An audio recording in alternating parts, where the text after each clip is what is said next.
habang buhay ka ng may diabetes, hindi nawawala.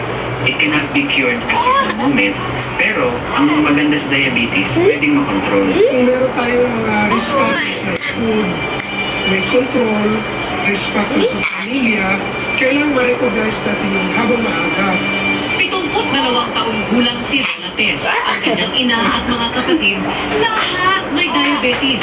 Pero 2 taon pa lamang ang nakakaraan ng malaman niyang mataas na rin ang sugar level sa kanyang dugo. Even now, I don't have the symptoms, no? Because they say you go to the bathroom often, naantukin, or you like sweets. Bagamat hindi napigil ng sakit ang pagiging aktibo ni Lola Tess, sinimulan na niyang kumain ng tama at uminom ng food supplements na may halamang gamot. Pero papaano nga ba nakakatulong ang suplementong ito para sa sakit na diabetes?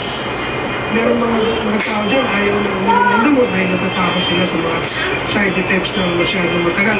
Kung ang ampalaya daw ay mabisa sa pagpapababa ng blood sugar, ang banaba umano ang lumalaban sa infeksyon sa katawan. At nakakatulong din sa pagpapapaya. Ang luyang dilaw daw ay kilalang pumipigil sa pamamaga at may sangkap na antioxidant o kumukontra sa mga sakit sa katawan.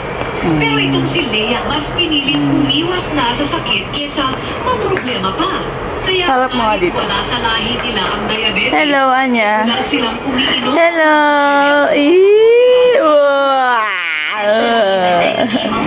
Hey, dito mo. Nagsasalita si.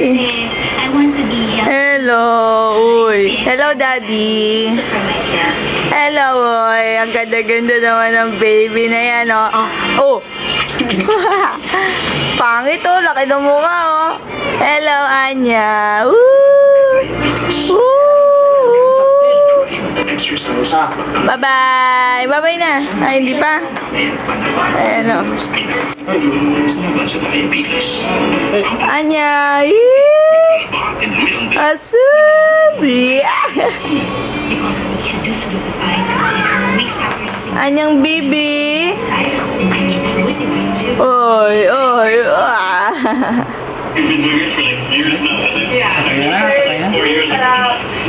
Bye-bye na, bye-bye na, bye-bye. Kiss ka muna. Chinese inspiration because our feelings Bye-bye, bye-bye mo. Bye-bye no. Bye-bye. Smile ka muna. Smile muna, smile. Smile. Ay, suplado.